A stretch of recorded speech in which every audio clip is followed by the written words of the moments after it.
अच्छा जी, गैप आ गया बीच में। हम इंटीग्रेशन को काफी दिनों से कोशिश करते हैं कि इसको आगे चला सके। इंटीग्रेशन के चैप्टर में जैसे आपने देखा था कि 7 प्रोसेस थे।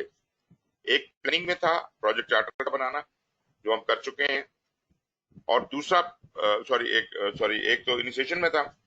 उसके बाद प्लानिंग में था, प्रोजेक्ट मैनेजमेंट प्लान बनता है, डेवलप प्रोजेक्ट मैनेजमेंट प्लान। वो भी काफी एक्सटेंसिवली हमने उसको डिस्कस कर लिया था। अभी जी वो सर, बस सॉरी आपको रोक रहा हूँ सर, वॉल्यूम आपका फुल है ना? आपको वॉल्यूम ठीक नहीं आ रहा? एक मिनट। थोड़ा हल्का आ रहा है, वैसे जैसा आपका लाउड आता था ना वैसा नहीं है। हाँ, बस ऐसे ही चेक कर लें, आई एम श्योर कि वो फुल ही होगा आपकी तरफ से तो, अभी लेकिन आज थोड़ा सा हल्का है। अभी कुछ ठीक हुआ कि नहीं हुआ? बस सही है, ठीक है, ऑडिबल हैं आप। बस थोड़ा सा, क्योंकि यहाँ पे मेरे पास वो नहीं है कोई, तो मुझे इसको लैपटॉप के स्पीकर पे ही कर रहा हूँ, ऑफिस में बैठा हुआ हूँ ना, तो वो अच्छा, उसको वैसे ही कर रहा हूँ। तो आप स्टार्ट करें, कोई मसला नहीं, मुझे आवाज तो आ रही है। जब कहीं बिल्कुल नहीं आएगी मैं फिर बोलता हूँ आप। ओके। मैं देख रहा हूँ कि यहाँ से इसको और ऊंचा कैसे किया जा सकता है, कोई तरीका नहीं है। अरे छोड़ें सर, रहने दें रहने दें, वो पता नहीं आप अंदर ऑप्शंस में चले जाएंगे, वो फिर कुछ सेटिंग ही आउट ना हो जाए, क्योंकि मैं भी इस तरह करता था तो कुछ का कुछ हो जाता था। अगर नॉर्मल सामने वॉल्यूम हाई नजर आ रहा है तो आई थिंक इट्स इनफ। क्या हाँ, ख्याल है? बिल्कुल बिल्कुल। अच्छा जी, तो हम बात कर रहे थे कि आज जो हम शुरू करने लगे हैं वो हम एग्जीक्यूशन में चले गए हैं। एग्जीक्यूशन हमारे पास 2 प्रोसेस हैं। एक तो है direct and manage project work, जो कि अभी हम करने लगे हैं। और दूसरा जो डेवलप होगा, नॉलेज। ये जो पहला प्रोसेस है, direct and manage project work, this is direct execution of the project management plan. अगर आपको याद हो तो प्रोजेक्ट मैनेजमेंट प्लान में काफी सारी चीजें शामिल थी। जो कुछ भी प्लानिंग में हमने किया था उसमें एक तो मैनेजमेंट प्लान्स थे, सारे सारे नॉलेज एरियाज के मैनेजमेंट प्लान थे। और मैंने ये बताया था कि मैनेजमेंट प्लान जो होता है, बेशक किसी भी चीज का हो, स्कोप का हो, टाइम का हो, कॉस्ट का हो, क्वालिटी का हो, हर चीज का होता है। हर नॉलेज एरिया का अपना अपना मैनेजमेंट प्लान है। वो मैनेजमेंट प्लान तफसीलात नहीं होती, बल्कि उसके अंदर सिर्फ और सिर्फ गाइडलाइंस होती हैं कि ये जो इसके प्रोसेसेस होंगे, इनको किस तरह से करना है। लेकिन अगर आप जैसे टाइम की बात करते हैं तो एक्टिविटीज का मैनेजमेंट प्लान को कोई पता नहीं होता कि कौन सी होंगी, मगर वो ये जरूर बताता है कि एक्टिविटीज को आइडेंटिफाई करने के लिए क्या तरीका इस्तेमाल करना है, कितनी बारीकी में जाना है। हम्म। इस तरह की गाइडलाइन सारी वो देता है। इसी तरह स्कोप में भी, और टाइम, कॉस्ट, हर चीज की गाइडलाइन देता है। लेकिन इस गाइडलाइन के ऊपर फॉलो करके हम वो चीजें करते हैं। फिर अब वो जो प्रोसेसेस है उसकी, वो प्लानिंग में भी कुछ हो सकती हैं, एग्जीक्यूशन में भी हो सकती हैं, मॉनिटरिंग एंड कंट्रोल में भी हो सकती हैं। वो जहां जहां भी वो प्रोसेस होंगी उनको उस मैनेजमेंट प्लान में दी गई हिदायत के एन मुताबिक ही करना है। अब ये जितने भी सही मैनेजमेंट है। प्लान प्लानिंग में बने थे, ये सारे इंटीग्रेट हो जाते हैं प्रोजेक्ट मैनेजमेंट की शक्ल में। जो इंटीग्रेशन का अपना प्लान है, जो कि हमने पिछले स्टेप में बनाया था, डेवलप प्रोजेक्ट मैनेजमेंट प्लान, उसका मतलब है कि सारे मैनेजमेंट प्लान इसमें आके जमा हो गए। और ना सिर्फ जमा हो गए, बल्कि आपस में इंटीग्रेट हो गए। अगर उनमें कहीं कोई इत्तेफाक नहीं था तो वो भी उसने ठीक कर लिया, उनको कनेक्ट कर लिया आपस में सबको। तो मतलब अब हार्मनी में आ गया है सारा कुछ, और इसने ऐसे ही एग्जीक्यूट होना है। मतलब ये कि सही। हिदायत सब प्रोजेक्ट मैनेजमेंट प्लान के अंदर मौजूद है और इनके मुताबिक काम होना है। अब दूसरी चीज ये हो जाती है, ये तो हो गया कि हिदायत मौजूद है और उनके मुताबिक जो भी कोई चीज होगी कैसे हैंडल करनी है, वो मैनेजमेंट प्लान में लिखी हुई है। इसके अलावा तो प्लानिंग हुई है, प्लानिंग के प्रोसेस ग्रुप के अंदर तफसीली प्लानिंग जो हुई है, जिसमें एक्टिविटीज फाइंड की गई, जिसमें उनका नेटवर्क बनाया गया, गैंट चार्ट बना, एक्टिविटी कॉस्टें लगी, रिसोर्स कैलकुलेट हुए, वो सब चीजें कनेक्ट हुई, रिस्क फाइंड हुए। तो वो जो एक सारी चीजें बनी हैं, वो तमाम डॉक्यूमेंट्स हैं कि मैनेजमेंट प्लान का हिस्सा नहीं थी, किसी भी मैनेजमेंट प्लान का हिस्सा नहीं थी। दे वर प्रोजेक्ट डॉक्यूमेंट।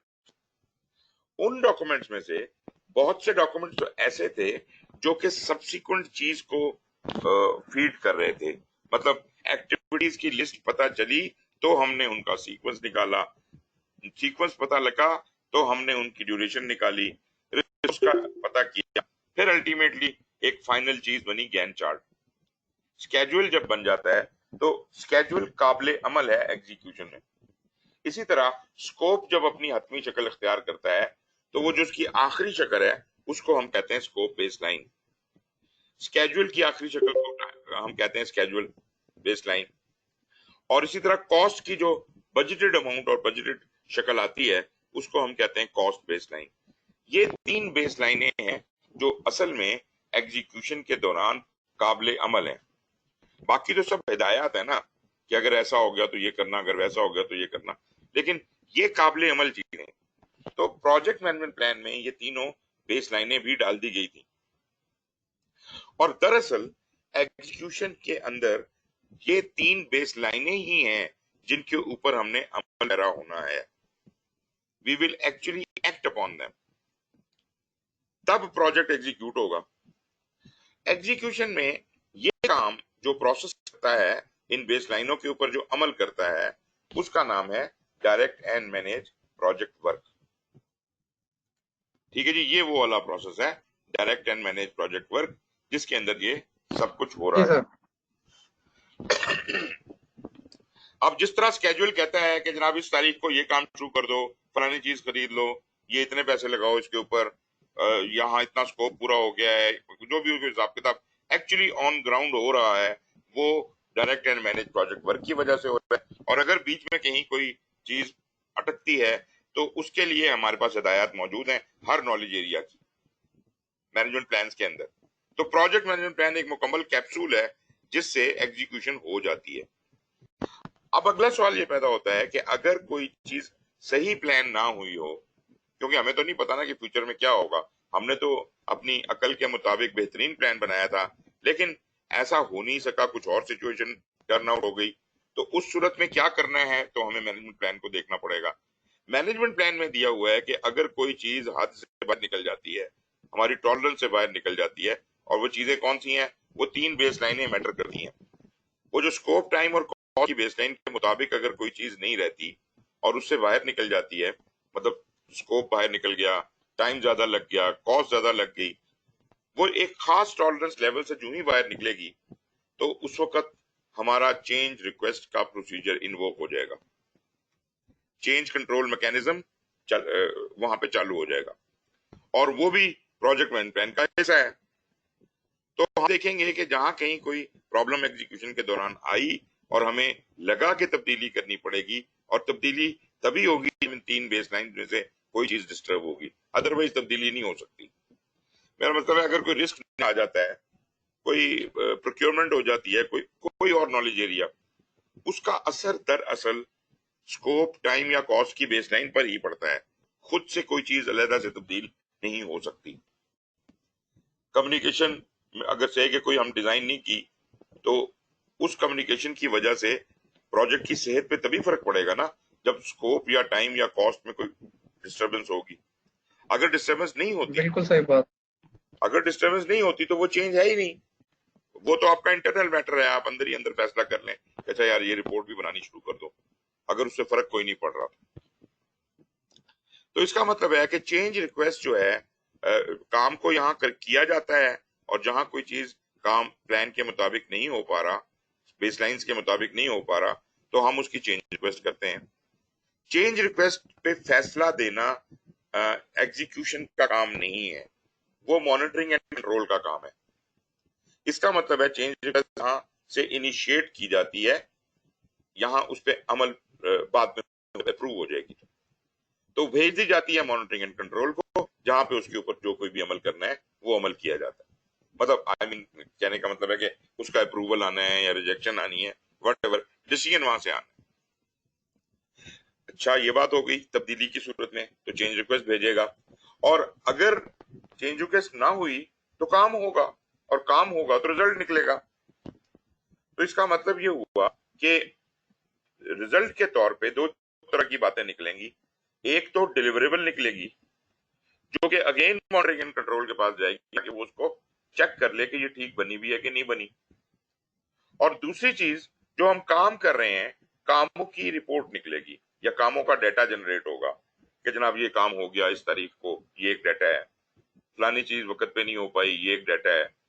एनी जो भी कोई खबर जनरेट होती है एग्जीक्यूशन में काम करने के दौरान, वो खबर भले वो चेंज रिक्वेस्ट का मौजब बनती है या नहीं बनती है, वो खबर इंपॉर्टेंट है। That is called work performance data. ये भी मॉनिटरिंग एंड कंट्रोल को भेज दिया जाता है ताकि वो इसका फर्दर एनालिसिस करे और ये गौर से देखे। और सारे नॉलेज एरियाज की जिम्मेदारी है कि वो अपनी अपना कंट्रोल लगाएं और चेक करें और देखें कि उससे प्रोजेक्ट की सेहत पे कोई फर्क तो नहीं पड़ता। और सेहत पे फर्क कब पड़ेगा? जब स्कोप, टाइम या कॉस्ट की बेसलाइन डिस्टर्ब होगी। तो आपने हर सूरत में यही देखना है कि भाई ये जो चीज है इससे कुछ स्कोप की तबीयत तो नहीं खराब होगी, टाइम तो नहीं फिसल गया, कॉस्ट तो नहीं ज्यादा लग रही। सो जो कोई भी डेविएशंस हैं या वेरिएंसेस हैं वो आप नोट करते हैं और उसके हिसाब से एनालिसिस करके अगर जरूरत हो तो मॉनिटरिंग एंड कंट्रोल अपने एनालिसिस के नतीजे में चेंज रिक्वेस्ट मूव कर सकता है। और इसके अलावा ये जो एनालाइज्ड डाटा है, जब एनालिसिस कर लिया आपने बहुत सारा, हर हर नॉलेज एरिया ने कर लिया, तो हर नॉलेज एरिया ने अपना अपना रिजल्ट निकालना है और वो रिजल्ट होता है वर्क परफॉर्मेंस इंफॉर्मेशन। डाटा जब एनालाइज हो जाता है, प्रोसेस हो जाता है, तो वो बन जाता है इंफॉर्मेशन। वर्क परफॉर्मेंस डाटा आया था एग्जीक्यूशन से, और मॉनिटरिंग एंड कंट्रोल में हर कंट्रोल ने जब अपनी अपनी कार्रवाई की तो उन्होंने अपने अपने हिसाब से वर्क परफॉर्मेंस इंफॉर्मेशन जनरेट कर दी। ये सारी वर्क परफॉर्मेंस इंफॉर्मेशन जो जनरेट हुई हैं, they are send to one place, monitor and control project work integration का। वहां भी दो प्रोसेस हैं, monitor and control project work जिसके पास ये सारी वर्क परफॉर्मेंस इंफॉर्मेशन करनी है और वो इंफॉर्मेशन को कंसोलिडेट करके एक वर्क परफॉर्मेंस रिपोर्ट बनाता है जिसके अंदर वो अपना एनालिसिस भी शामिल करता है। और किसी भी स्टेज पे किसी भी नॉलेज एरिया को कंट्रोल के दौरान या इंटीग्रेशन को ये फील हो कि ये हदें पार हो गई हैं, टॉलरेंस क्रॉस हो गई है, तो वो चेंज रिक्वेस्ट कर सकता है। So change request can be move by any control or monitor and control, जो आपका बड़ा वाला है। और चेंज रिक्वेस्ट जब भी कहीं से मूव होगी, भले वो एग्जीक्यूशन से हो, भले वो किसी कंट्रोल से हो, भले वो डायरेक्ट एंड अपना monitor and control project work से हो, चेंज रिक्वेस्टें सारी एक जगह पे जाती हैं और उसका नाम है परफॉर्म इंटीग्रेटेड चेंज कंट्रोल। यहाँ पे उनकी किस्मत का फैसला होता है और जब चेंज रिक्वेस्ट फर्ज करें अप्रूव हो जाती है तो उसकी खबर वापस एग्जीक्यूशन को यहाँ पे आती है, direct and manage project work को बताया जाता है कि जनाब ये सूरत हाल है, ये चेंज अप्रूव हो गई है, अब आप अपना प्लान इसके मुताबिक अमेंड कर लें। तो फिर जो मैनेज प्रोजेक्ट वर्क है, ये प्लान अमेंडेड प्लान बनाता है, नया वर्जन क्रिएट करता है और सबको कम्युनिकेट कर देता है कि भाईजान अब आइंदा के बाद, आज की तारीख के बाद, ये जो अपडेटेड प्लान है इसके मुताबिक काम करना है, this is the latest version. इस तरह हम ऑन ट्रैक रहते हैं। तो ये तो होगी जनाब direct and manage project work के बारे में एक मुख्तसर खुलासा। जी डॉक्टर साहब वेलकम। हम आपको देख रहे थे कि आप आए, अभी अभी आपने ज्वाइन कर लिया। थैंक यू सर साहब, आई एम सॉरी मैं थोड़ा फिर लेट हो गया। कोई मसला नहीं सर, कोई मसला नहीं। आज आसिम आ गए हैं सर। बासिक की खबर ये है कि वो शायद नहीं आएंगे क्योंकि उनका कोई और आसिम की तबीयत ठीक है आई होप। जी आसिम ठीक है सर, अब मतलब साजिद साहब अस्सलाम वालेकुम, थैंक यू वेरी मच। जी सर अल्लाह का शुक्र है, फ्लू हुआ था सर, लेकिन आई एम वेल अल्हम्दुलिल्लाह, थैंक यू। अल्हम्दुलिल्लाह, स्टे वेल यार। जी जी जी, थैंक यू थैंक यू। तो सर हमने ये शुरू किया ये प्रोसेस, अभी इसके बारे में हम बात कर रहे थे। इंटीग्रेशन में हम फंसे हुए हैं काफी दिनों से और इंटीग्रेशन के 7 प्रोसेस में से 2 ही हमने किए थे सिर्फ, एक जो चार्टर बनाने वाला और दूसरा प्रोजेक्ट मैनेजमेंट प्लान बनाने वाला। अब हम एग्जीक्यूशन में आ गए हैं। एग्जीक्यूशन में 2 प्रोसेस हैं जैसे मैं बताया था, direct and manage project work ये वाला प्रोसेस, और एक दूसरा है जहां नॉलेज बेस बनता है। तो अभी हम इसकी बात करें तो direct and manage project work में जो कुछ प्लान में लिखा हुआ है उसके एन मुताबिक हमने अमल पैरा होना है। तो यहाँ हम एग्जीक्यूट करेंगे और एग्जीक्यूशन के नतीजे में दो बातें होंगी, या बल्कि तीन चीजें होंगी। एक बात तो ये हो सकती है कि जो हम एग्जीक्यूट करने की कोशिश कर रहे हैं वो वैसे हो नहीं सकता क्योंकि कोई प्रॉब्लम है, मतलब प्लान ठीक नहीं है, या कोई फिजिकल हर्डल ऐसी है कि वो प्लान के मुताबिक काम नहीं हो सकता। तो आप इमीडिएटली फर्ज हमारा बनता है कि हम चेंज रिक्वेस्ट मूव करें। तो यहां से चेंज रिक्वेस्ट मूव की जा सकती है जो कि मॉनिटरिंग एंड कंट्रोल में प्रोसेस होगी। दूसरा, अगर काम हमारे प्लान के मुताबिक हो तो उसके नतीजे में कोई डिलीवरेबल निकलेगा। तो डिलीवरेबल से मेरा मतलब ये नहीं है कि एंड प्रोडक्ट, इससे मतलब है कि इंटरम प्रोडक्ट भी हो सकता है। अगर एक कोका कोला की बोतल है तो उसका ढकना भी एक प्रोडक्ट है, उसका लेबल भी एक प्रोडक्ट है, खाली बोतल भी एक प्रोडक्ट है, लिक्विड भी प्रोडक्ट है। तो मतलब जो जिस प्रोसेस से भी जो चीज भी निकल रही है वो प्रोडक्ट है, और वो प्रोडक्ट जो है वो मॉनिटरिंग एंड कंट्रोल में जाएगी ताकि उसको देखा जा सके।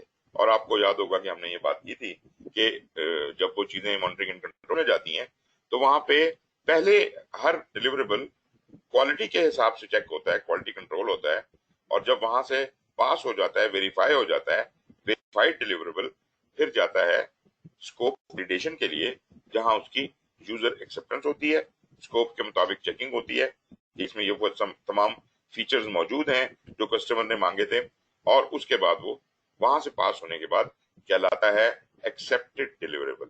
अब सिर्फ एक ही काम रह गया है कि इसको कस्टमर के हवाले करना है। ये तो सलूक होगा हमारा डिलीवरेबल के साथ। फिर तीसरी चीज जो यहां से निकलती है एग्जीक्यूशन से, वो है जो आपका काम हुआ है उस काम की खबर, क्या क्या हुआ है, कब कब हुआ है, मसला कब आया, क्या चीज कब हुई। तो ये जितनी भी न्यूज जनरेट हो रही हैं, they are called work performance data.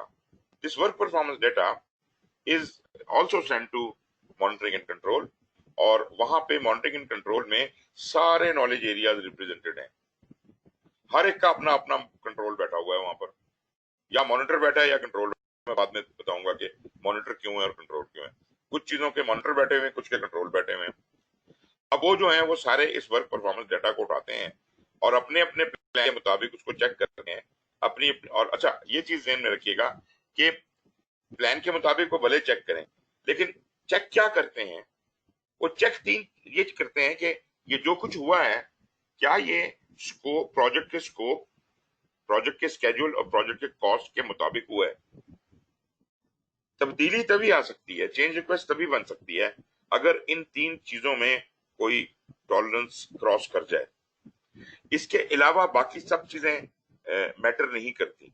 कोई रिस्क आ गया नया, कोई कुछ हो गया, प्रोक्योरमेंट है या जो भी नॉलेज है, स्टेक होल्डर है, कोई कम्युनिकेशन नहीं हो पाई, हर चीज में हम देखेंगे यही। अगर से कि कम्युनिकेशन नहीं हो पाई तो हम ये देखेंगे अच्छा ये जो नहीं हो पाया इसकी वजह से स्कोप की सेहत पे क्या फर्क पड़ता है, टाइम की स्कोप पे फर्क क्या पड़ता है, कॉस्ट पे क्या फर्क पड़ता है। अगर इन तीनों चीजों पे उनका कोई फर्क नहीं पड़ता तो इसका मतलब है कि चेंज का केस ही नहीं बनता, चेंज रिक्वेस्ट बनेगी नहीं। तो चेंज रिक्वेस्ट गवर्न हो रही है तीन चीजों से, तीन बेसलाइन जो हमारी थी, स्कोप बेसलाइन, स्केड्यूल बेसलाइन और कॉस्ट बेसलाइन। उनकी हद से जो बाहर निकलेगा उसका चेंज रिक्वेस्ट बनेगा। इसके अलावा अगर कोई छोटी मोटी तब्दीलियां करनी है जिसका कोई फर्क इन बेसलाइंस पे नहीं पड़ रहा, तो प्रोजेक्ट मैनेजर को अथॉरिटी है कि वो बगैर किसी से पूछे खुद उन चेंजेस को कर दे। वो चेंजेस कहलाती ही नहीं है, ठीक है जी, वो सीधे सीधे अपडेट हैं जो प्रोजेक्ट मैनेजर की अपनी स्वाबदीद में। लेकिन ये सारे के सारे एरियाज अपने कंट्रोल्स में यही चेक करेंगे कि कोई चीज स्कोप, टाइम या कॉस्ट से स्लिप तो नहीं कर रही है। अगर कर रही है तो ये पहली बात तो ये कि ये एनालिसिस करेंगे, उस वर्क परफॉर्मेंस डेटा को उठाएंगे, अपने प्लान के मुताबिक और अपनी बेसलाइंस के मुताबिक उसको चेक करेंगे। चेक करने के बाद अगर कुछ स्लिपेजेस हैं तो जो भी कोई एनालिसिस रिपोर्ट बनाएंगे उसको कहते हैं work performance information. The data once processed becomes information. तो वो डेटा इस एनालिसिस के बाद इंफॉर्मेशन बनेगा। इसका मतलब है अगर 10 नॉलेज एरियाज हैं और उन्होंने 10 ने अपना अपना एनालिसिस किया है तो वो सबके सबका वर्क परफॉर्मेंस इंफॉर्मेशन बन जाएगी। और वो सारी वर्क परफॉर्मेंस इंफॉर्मेशन जो इंटीग्रेशन के पास चली जाएंगी मॉनिटरिंग एंड कंट्रोल में, उधर एक प्रोसेस है monitor and control project work, जो इनको कंसोलिडेट करती है सारी वर्क परफॉर्मेंस इंफॉर्मेशन को और उसको कन्वर्ट करती है, एक तो अपना एनालिसिस करती है होलिस्टिक, और उसके अलावा इसको वर्क परफॉर्मेंस रिपोर्ट में कन्वर्ट करती है, जो कि और बहुत से कामों में इस्तेमाल होगी। जहां तक चेंज रिक्वेस्ट का ताल्लुक है, जो कि जायज चेंज रिक्वेस्ट थी, जो कि एग्जीक्यूशन से भी बनी थी, जो कि एनालिसिस के नतीजे में किसी भी नॉलेज एरिया की तरफ से भी बन सकती है, वो चेंज रिक्वेस्ट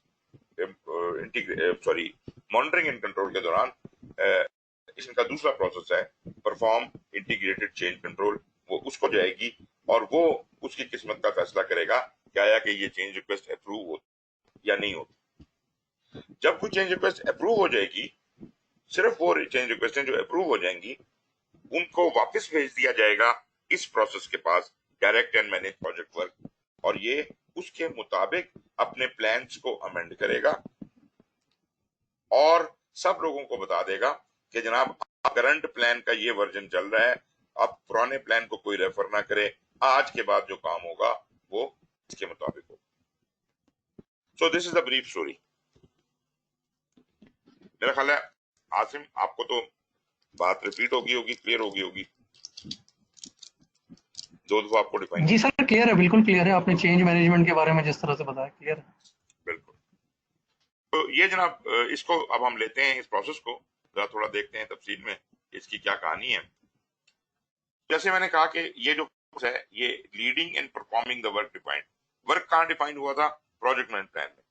तो उस काम के मुताबिक अब काम करेगा, तो प्रोजेक्ट मैनेजमेंट प्लान के मुताबिक इंप्लीमेंटेशन होगी एंड इंप्लीमेंटिंग अप्रूव्ड चेंजेस, और इसके अलावा अगर कोई अप्रूव्ड चेंज रिक्वेस्ट वापस आएगी वो उसको भी इंप्लीमेंट करना इसकी जिम्मेदारी है। तो दो चीजें, एक प्रोजेक्ट मैनेजमेंट प्लान के मुताबिक चलना, सेकेंडरी अगर कोई चेंज रिक्वेस्ट आती है अप्रूव होकर तो उसको इसी ने इंप्लीमेंट करना है ताकि प्रोजेक्ट ऑब्जेक्टिव अचीव हो सके।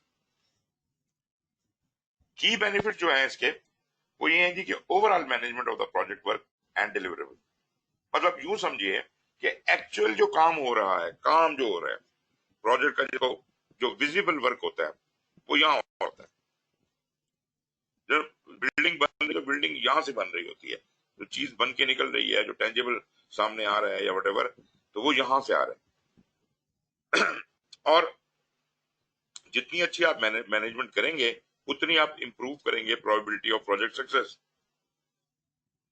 तो this process is performed through out the project. Execution ऐसा नहीं होता कि एग्जीक्यूशन हो जाती है तो मॉनिटरिंग एंड कंट्रोल तब शुरू होती है। एग्जीक्यूशन के शुरू होते ही मॉनिटरिंग और कंट्रोल का काम शुरू हो जाता है।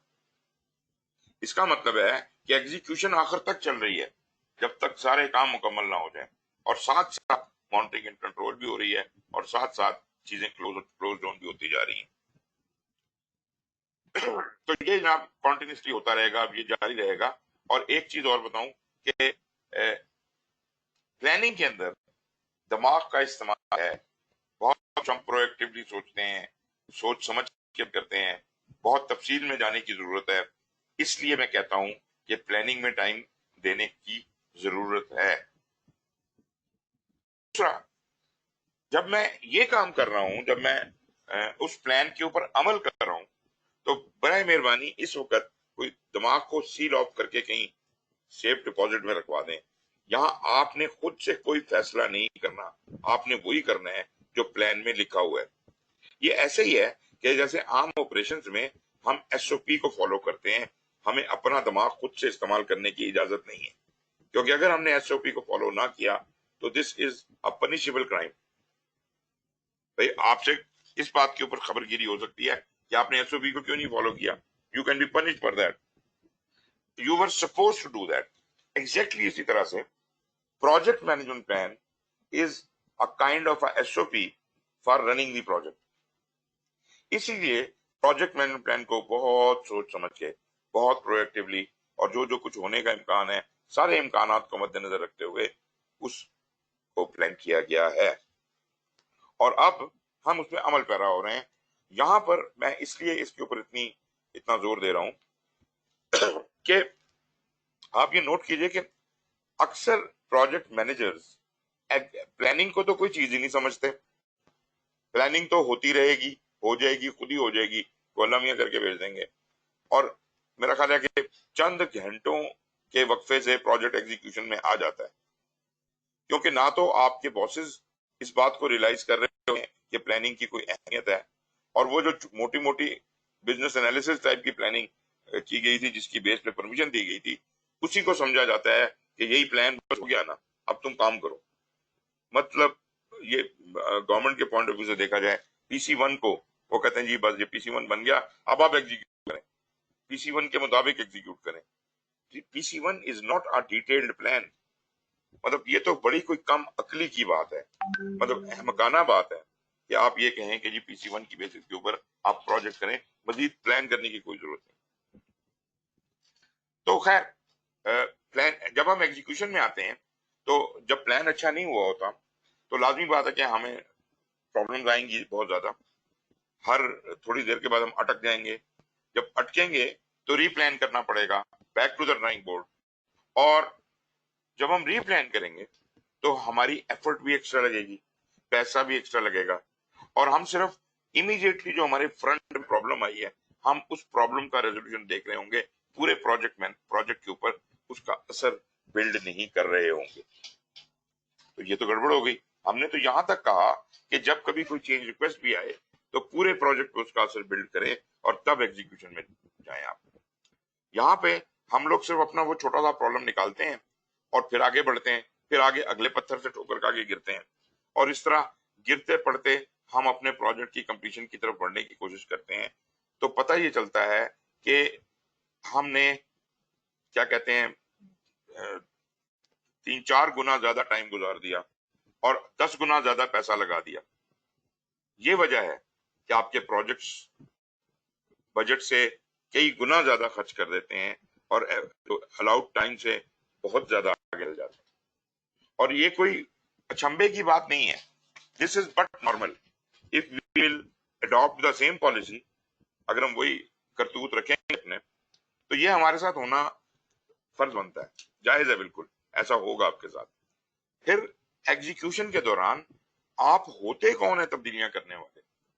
How dare a person who is supervising और हु इज एग्जीक्यूटिंग, वो जनाब कहे नहीं इसको ऐसे नहीं ऐसे कर दो। बात ये चले वो कर भी दे, अगर किसी ने उसे कोई दी हुई है ताकत, वो कर भी दे, तो प्रॉपर डॉक्यूमेंटेशन में अपडेट कौन करेगा? इसी किस्म का एक प्रॉब्लम मेरे सामने आया। ये मुझे बुलाया इन्होंने आर्मी हाउसिंग वालों ने। उन्होंने कहा जी आपको पता ही है कि काफी डिसिप्लिन है इनका सिलसिला और बहुत स्ट्रक्चर्ड तरीके से और काफी बेहतर काम होता है इनका, और हर चीज के ऊपर कंट्रोल भी है कि कौन सी चीज किधर गई, क्या हो गया।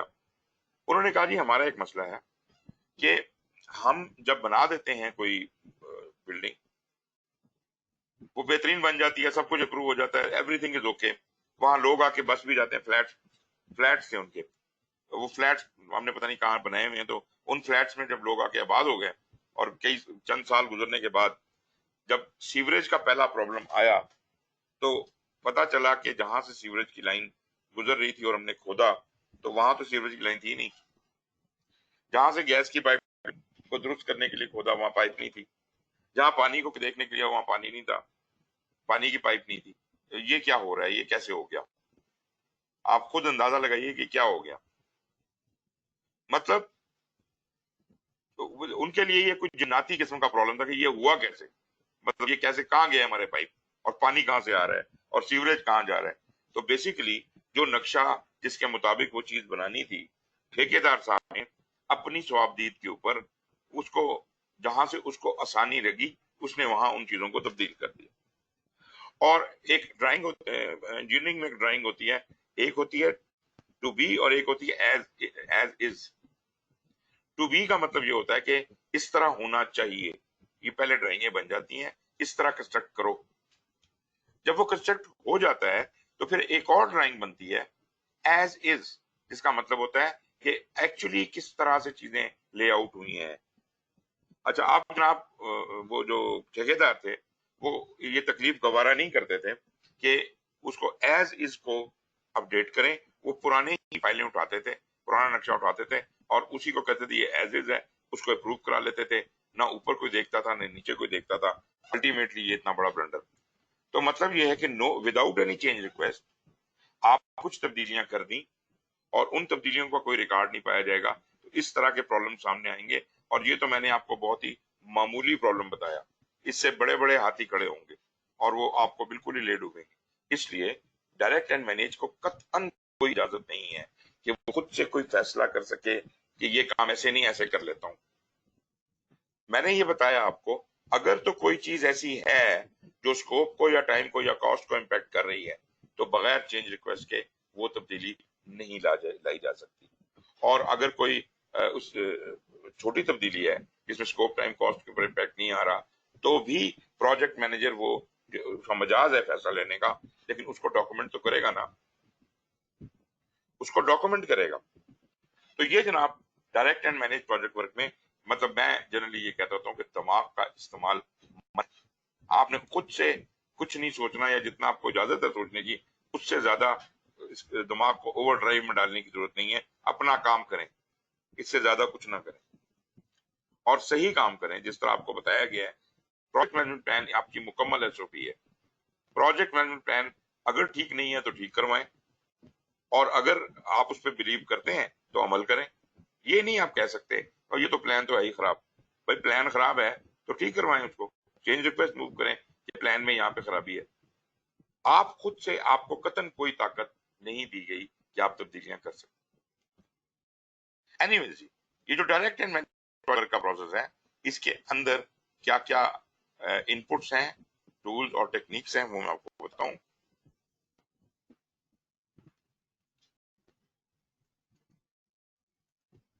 ओके, यहाँ पे डायरेक्ट एंड मैनेज प्रोजेक्ट के लिए मुझे नेचुरली, आपको तो पता ही है कि मैंने आपको शुरू में ही बताया था कि प्रोजेक्ट मैनेजमेंट प्लान जब प्लानिंग में बन गया था, तो अब ये इनको जहेज में मिलेगा हर प्रोसेस को। आइंदा direct and manage project work के हर प्रोसेस को प्रोजेक्ट प्लान हमेशा मिलेगा, मतलब उसमें से कुछ ना कुछ तो चाहिए होगा। मॉनिटरिंग एंड कंट्रोल के हर प्रोसेस को मिलेगा और क्लोजिंग के भी हर प्रोसेस को मिलेगा। इसका मतलब है प्रोजेक्ट मैनेजमेंट प्लान एक परमानेंट आपको फीचर मिलेगा। इस तरह प्रोजेक्ट डॉक्यूमेंट भी तकरीबन सबको मिलेंगे, क्योंकि कुछ प्रोजेक्ट, बहुत से प्रोजेक्ट डॉक्यूमेंट जो बने हैं, असल में प्लानिंग में दो ही चीजें बनी थी ना, प्रोजेक्ट मैनेजमेंट प्लान और प्रोजेक्ट डॉक्यूमेंट। तो प्रोजेक्ट डॉक्यूमेंट अगर से के जो बने हैं और यहाँ पे जरूरत है रेलिवेंट, ये नहीं मैं कह रहा कि प्रोजेक्ट डॉक्यूमेंट जो रेलिवेंट होंगे आपसे, वो डॉक्यूमेंट आपको यहाँ चाहिए होंगे, जो यहाँ लिस्टेड भी हैं। मिसाल के तौर पे चेंज का लॉग आपको चाहिए। चेंज लॉग क्या होता है मैं आपको बता दूं, एक चेंज रिक्वेस्ट का लॉग होता है और एक चेंज लॉग होता है। चेंज रिक्वेस्ट का लॉग होता है कि जिसके अंदर कंप्लीट होती है कौन कौन सी चेंज रिक्वेस्ट दाखिल की गई। अब लाजिमी बात है उनमें से कुछ अप्रूव होंगी, कुछ नहीं होंगी। जो अप्रूव हो जाती हैं उनको रख दिया जाता है चेंज लॉग के अंदर, और फिर इनको ट्रैक किया जाता है कि चेंज लॉग पे उन पे कितना, किस हद तक अमल हुआ, किसकी जिम्मेदारी थी, क्या था क्या नहीं था। तो ये इसलिए अलहदा है कि चेंज रिक्वेस्ट का मकसद सिर्फ चेंज रिक्वेस्ट के स्टेटस का है, और चेंज लॉग में चेंज चेंज के स्टेटस का है कि चेंज जो बताई गई थी वो अमल पैरा हुई भी है कि नहीं हुई है, किसने की है, किसकी जिम्मेदारी, कितना टाइम लगा। तो all that is in the change log. तो चेंज लॉग जो अप्रूव चेंजेस आएंगी तो वो चेंज लॉग में आ जाएंगी, और इनके मुताबिक आपको उन चीजों को अपडेट करना पड़ेगा प्लान्स के अंदर। फिर लेसन लर्न है जो हमें हिस्टोरिकली मिल रहे हैं, वो हम इस्तेमाल करेंगे। माइलस्टोन लिस्ट हमारे लिए इंपॉर्टेंट है। प्रोजेक्ट में क्या क्या कम्युनिकेशन होनी है वो इंपॉर्टेंट है। प्रोजेक्ट का स्केड्यूल एक्चुअली जिसको हम फॉलो कर रहे होंगे, रिक्वायरमेंट ट्रेसिबिलिटी मैट्रिक्स, रिक्वायरमेंट कहाँ से आई थी, कहाँ जा रही हैं, और रिस्क रजिस्टर और रिस्क की रिपोर्ट, ये सब चीजें प्रोजेक्ट डॉक्यूमेंट्स में हमें मिलेंगी। चीजें तो बहुत सी हैं, आपको याद होगा कोई 33 आइटम थे प्रोजेक्ट डॉक्यूमेंट्स में। उनमें से ये चीजें, मैं ये नहीं कह रहा कि सिर्फ यही चीजें, और भी कोई चीज चाहिए तो ले लें आप, ऑप्शनल है आपके लिए, लेकिन ये चीजें अमूमी तौर पे देखा गया है कि इस काम को करने के लिए रिक्वायर्ड होती हैं। फिर जो अप्रूव्ड चेंज रिक्वेस्टें हमें मॉनिटरिंग एंड कंट्रोल से आ गई हैं, ये वो हैं जो यहाँ पे इनपुट हो रही हैं। बाकी आपको पता ही है कि एंटरप्राइज एनवायरमेंटल फैक्टर और ऑर्गेनाइजेशन प्रोसेस तो हमें इनपुट में मिलते ही होते हैं। टूल्स भी काफी प्रिटी सिंपल हैं। असल में डायरेक्ट और इंटीग्रेशन में जितने भी प्रोसेस हैं उनके टूल काफी मिलते जुलते हैं, क्योंकि काम इंटीग्रेशन का है, बड़े लेवल का काम है, तो इसको बहुत ज्यादा बारीक टूल नहीं है इसके पास। इसको एक्सपर्ट जजमेंट चाहिए, जैसे कि पिछले प्रोसेस को भी ये चाहिए होती थी। एक यहाँ पे जरूरत पड़ गई है प्रोजेक्ट मैनेजमेंट इंफॉर्मेशन सिस्टम की, कोई ऐसा वर्कफ्लो सिस्टम जो कि प्रोजेक्ट की इंफॉर्मेशन को मैनेज करके, कोई कंप्यूटर ऑपरेटेड कोई सॉफ्टवेयर होगा, कोई इस तरह की चीज होगी जिसमें आप सब चीजों का रिकॉर्ड रख सकें।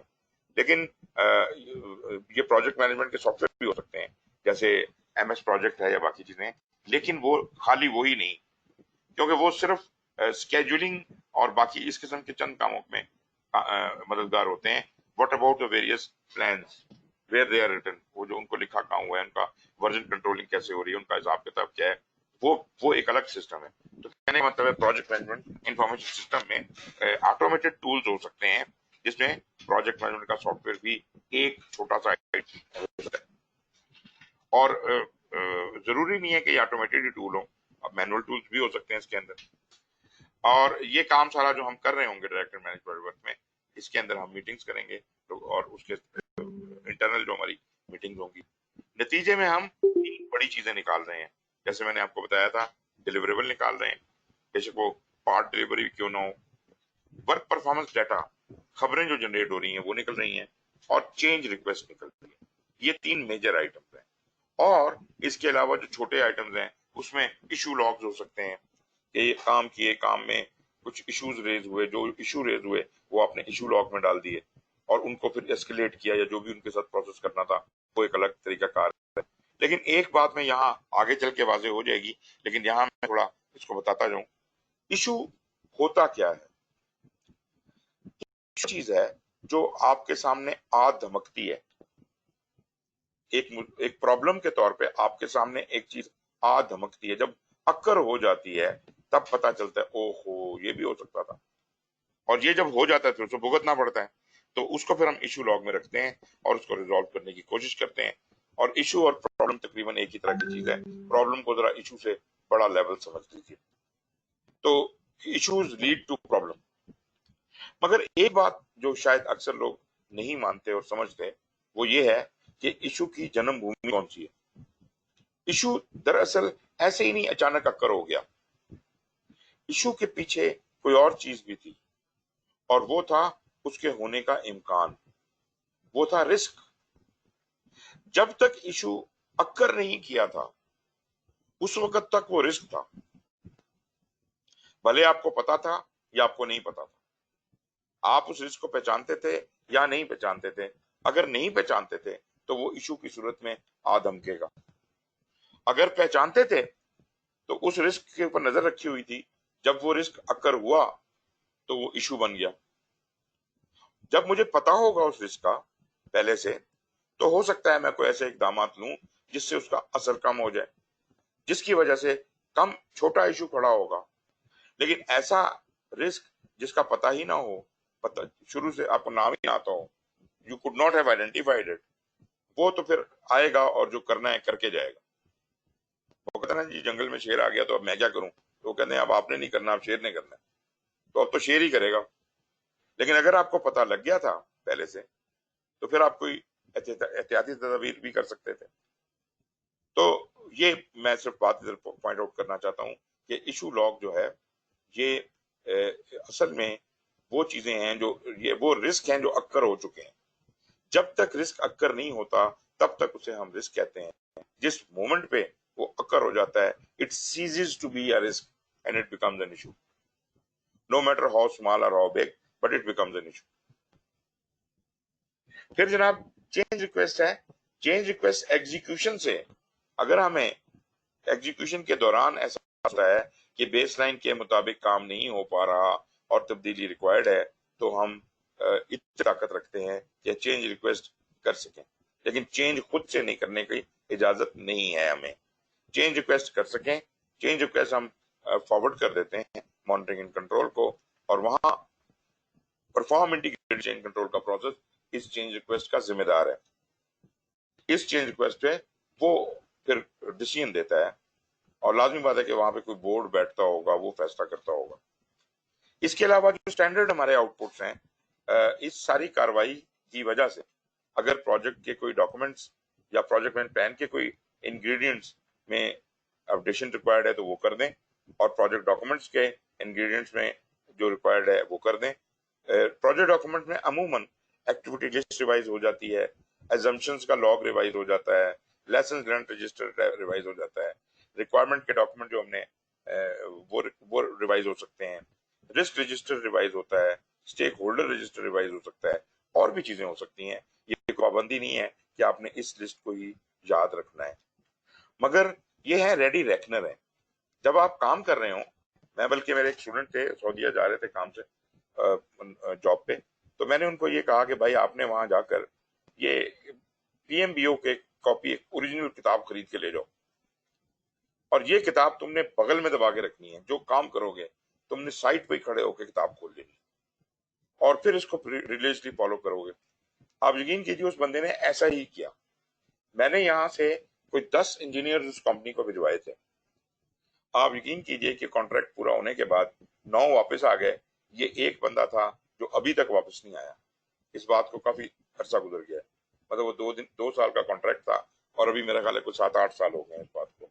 तो वो बंदा अभी तक वहीं है, सऊदीया में ही है, किसी कभी इस कंपनी में कभी उस कंपनी में, मगर ये उसकी नसीब सीधा हो गया। तो मतलब सर बात सिर्फ यही है कि अपने पढ़ाने से कुछ नहीं होता, उसके ऊपर अमल करने से होता है, और उसकी नीयत से होता है। तो ये अगर हम करें, मैं ये भी नहीं कह रहा कि इसको बहुत ही कोई रिलीजियसली फॉलो करना है, मैं सिर्फ ये कह रहा हूँ कि अपनी गाइडेंस के लिए रेडी रेकनर के तौर पे इन चीजों को ज़हन में रखें कि अच्छा यार इन चीजों को जरा नजर तो डालो। मैं मानता हूँ कि इनमें से हो सकता है अक्सर चीजें की आपको जरूरत हो, वहां अपनी अकल इस्तेमाल करें, लेकिन कम से कम स्टैंडर्ड को साथ तो लेके चलें। इससे दो बातें होती हैं, देखने वाले पे भी एक रोब तारी होता है कि यार ये बंदा तो बड़ा पढ़ा लिखा है, और ये तो कोई बड़ा सही तरह से कर रहा है काम, और दूसरा आपको अपने ऊपर कॉन्फिडेंस आता है कि अगर मैं कहीं फंस गया तो मेरे पास है बाहर निकलने का रास्ता। वो अलग बात है कि आप इतने तजर्बाकार हो जाएं, आपको इतना अच्छी तरह से इन चीजों का इल्म हो जाए कि आपको किताब साथ कैरी करने की जरूरत ही ना हो, आप फिंगर टिप्स पे हो चीजें। तो ये तो महारत है, तो ये महारत आनी चाहिए। एनीवेज, तो ये था आपका इनपुट्स आउटपुट रूल्स। और अभी जरा एक नजर इसको देख लीजिए, इसका जो चार्ट बन रहा है फ्लो का, ये सब वही चीजें हैं, कोई नई चीज नहीं बता रहा हूँ। यहाँ आप देख लीजिए कि प्रोजेक्ट मैनेजमेंट प्लान कहाँ से आ रहा है, प्रोजेक्ट डॉक्यूमेंट्स में से क्या क्या चीजें आ रही हैं, और इंटीग्रेटेड चेंज कंट्रोल से अप्रूव चेंज रिक्वेस्ट आ रही है। जो चीजें अप्रूव हो जाएंगी वो मॉनिटरिंग एंड कंट्रोल में परफॉर्म इंटीग्रेटेड चेंज कंट्रोल से वो आएंगी, और उनको भी डायरेक्ट एंड मैनेज वाले ने अकोमोडेट करना है, और ऑर्गेनाइजेशन की तरफ से एंटरप्राइज राउंड फैक्टर और प्रोसेस एसेट्स आ रहे हैं। अब यहां से निकलता क्या है, यहां से जो चीजें निकल रही हैं, नंबर 1 डिलीवरेबल निकल रहा है। डिलीवरेबल देखें कहां कहां जाता है, ये ऊपर के 3 जगह जा रहा है। डिलीवरेबल जा रहा है जनाब एग्जीक्यूशन के अंदर ही एक और प्रोसेस है, मैनेज प्रोजेक्ट नॉलेज, जो भी हम इसके बाद पढ़ेंगे। उस प्रोसेस में डिलीवरेबल जा रहा है ताकि वो उससे क्या कहते हैं कि नॉलेज गेन करे। मतलब आई मीन टू से कि जो हम पहले जिक्र करते रहे एक्सप्लिसिट और टैसिट नॉलेज, उसकी इंस्पेक्शन करके उस डिलीवरेबल को देख के वो अपना नॉलेज को बढ़ाए। ये सिर्फ देखने के लिए, ऑब्जर्व करने के लिए, ये कोई इंस्पेक्शन नहीं है। उसके बाद ये तो एग्जीक्यूशन के दौरान ही हो जाएगा। फिर जब हम मॉनिटरिंग एंड कंट्रोल में जाएंगे, तो जब परफॉर्म इंटीग्रेटेड चेंज कंट्रोल हो रहा है तो वहां पर भी चेंज रिक्वेस्ट तो जाती है, डिलीवरेबल के ऊपर भी वो नजर डालता है, क्योंकि कई चेंज रिक्वेस्ट ऐसी होंगी जो डिलीवरेबल के खराबी की वजह से आएंगी, डिफेक्ट रिपेयर करना है या कोई फॉल्टी बन गई है, तो उसके लिए भी डिलीवरेबल इंटीग्रेटेड चेंज कंट्रोल को देखनी है, ताकि उसके मुताबिक उस चेंज रिक्वेस्ट का फैसला लिया जा सके। और तीसरी असल असल जो जगह है डिलीवरेबल के जाने की, जहां उसकी मंजिल है, वो है quality control. Monitoring and control में मैंने कहा दो इंस्पेक्शन होगी डिलीवरेबल की। पहली इंस्पेक्शन क्वालिटी कंट्रोल से पास होकर वो वेरीफाई होगा, और ये वेरीफाइड डिलीवरेबल इससे आगे निकलकर फिर जाएगा वैलिडेट स्कोप में, जो इसको यूजर एक्सेप्टेंस करेगा, और इससे निकल के वो बनेगा एक्सेप्टेड डिलीवरेबल। तो ये तो हो गया डिलीवरेबल का रास्ता। चेंज रिक्वेस्ट का रास्ता भी आपको नजर आ ही गया, परफॉर्म इंटीग्रेटेड चेंज कंट्रोल को जाता है। प्रोजेक्ट मैनेजमेंट प्लान में जो अपडेट होगी वो प्रोजेक्ट मैनेजमेंट प्लान में चली जाएगी, और प्रोजेक्ट डॉक्यूमेंट्स में अपडेट जो होगी वो प्रोजेक्ट डॉक्यूमेंट में चली जाएंगी। जिसमें इशू लॉग भी हैं और बाकी चीजें भी हैं। इसके अलावा ऑर्गेनाइजेशनल प्रोसेस एसेट्स में अपडेशन भी हो सकती है। यहाँ से एग्जीक्यूशन के दौरान जो हम लेसन लर्न करते हैं, जो इमीडिएटली ऑर्गेनाइजेशन को ट्रांसफर किए जाने चाहिए, वो हम ऑर्गेनाइजेशन को दे देते हैं। ये तो चीजें होगी नॉर्मल। अब आते हैं कि जो यहाँ से वर्क परफॉर्मेंस डेटा निकल रहा है, ये कहाँ कहाँ जाता है। आप ये गौर कीजिएगा कि यहां से ये निकल के जाता तो मॉनिटरिंग एंड कंट्रोल को ही है, और मॉनिटरिंग एंड कंट्रोल में टोटल है 12 प्रोसेस। 12 में से 10 प्रोसेस को ये जा रहा है, 12 में से 10 प्रोसेस को ये जा रहा है, तकरीबन सभी को जा रहा है। और जिसको नहीं जा रहा वो कौन है? वो इंटीग्रेशन के प्रोसेस है। Monitor and control project work को ये डाटा नहीं जा रहा और इंटीग्रेटेड चेंज कंट्रोल को ये डाटा नहीं जा रहा। बाकी सारे प्रोसेस 10 जहां लिस्टेड हैं, उन सबको ये जा रहा है। सब ने इस डाटे को प्लान के अगेंस्ट कंपेयर करना है और अपनी वर्क परफॉर्मेंस रिपोर्ट इंफॉर्मेशन देनी है। वो इंफॉर्मेशन जाएगी monitor and control project work के पास, जो इसको रिपोर्ट में कन्वर्ट करेगा। तो ये तो हो गया डाटा कहाँ कहाँ जाता है, तो कोई रटने की जरूरत नहीं है। आपको पता ही है कि सवाए इंटीग्रेशन के प्रोसेसेस के मॉनिटरिंग एंड कंट्रोल में सबको जाता है, 10 के 10 को जाता है। तो जनाब, direct and manage project work जो है involves executing the planned project activities to complete project deliverables and accomplish established objective.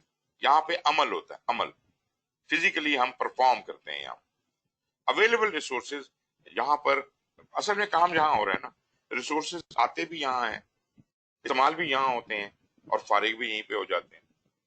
There efficient use is managed, changes in project plan stemming from analysing work performance data and information are carried out. So ये सब कुछ इसी बुनियाद पे होता है, असल performance जहाँ पर है। इसीलिए सबसे ज्यादा जो क्या कहते हैं क्वेश्चन एग्जाम में, वो इसी एरिया से आते हैं और टाइम भी यहाँ निस्बतन ज्यादा लगता है। डायरेक्ट एंड मैनेज का पैसा भी यहाँ ज्यादा लगता है, क्योंकि असल में यहाँ एक्चुअल परफॉर्मेंस शुरू हो जाती है, पैसा खर्च होना शुरू हो जाता है। प्लानिंग में इतना पैसा नहीं खर्च होता।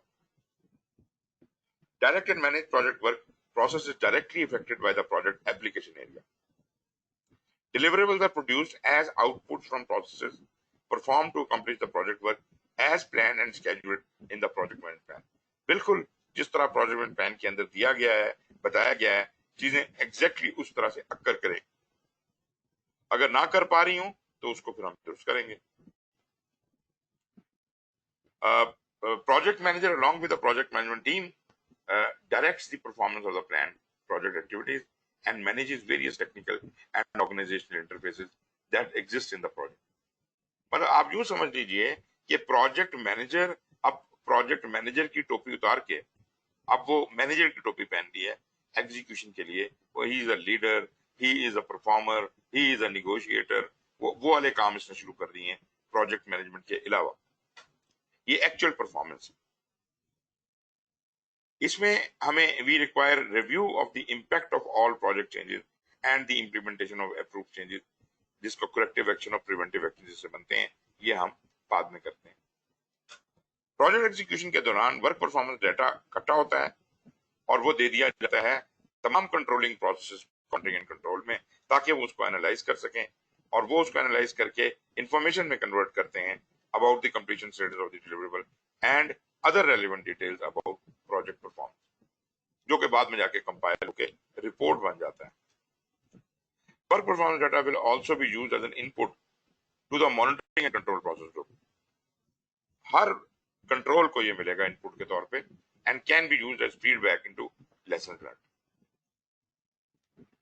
ये जनाब आपके, ये तो खैर वही डॉक्यूमेंट्स हैं और एक्सपर्ट जजमेंट आपको जो डायरेक्टर मैनेज करते हुए जिन चीजों के ऊपर मशवरा चाहिए, वो टेक्निकल नॉलेज हो सकता है, इंडस्ट्री का, फोकस ग्रुप का, कॉस्ट और बजट के मैनेजमेंट के मसाइल हो सकते हैं, लीगल और प्रोक्योरमेंट के मसाइल हो सकते हैं, लेजिस्लेशन और रेगुलेशंस, ऑर्गेनाइजेशनल गवर्नेंस, इनमें उसको मशवरा चाहिए हो सकता है एक्सपर्ट जजमेंट के लिए। और बाकी प्रोजेक्ट मैनेजमेंट इंफॉर्मेशन सिस्टम और मीटिंग्स हैं।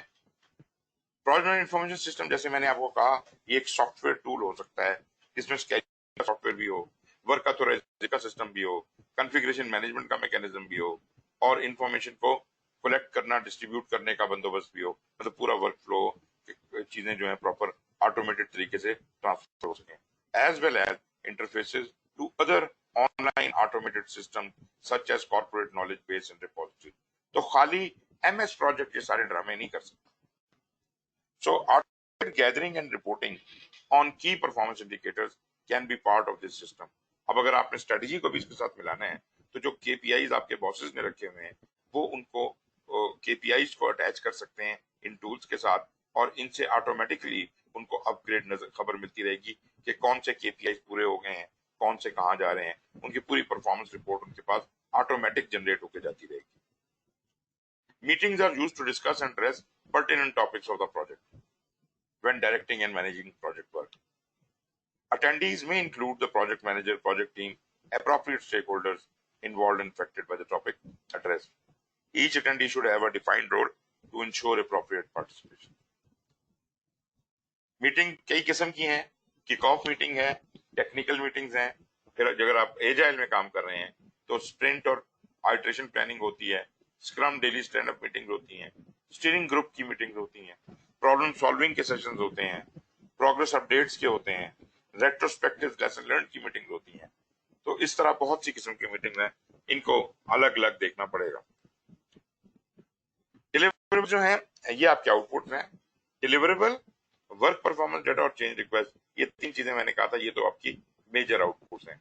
इशू लॉग भी जनरेट होते हैं, वो भी मैंने आपसे जिक्र कर दिया था।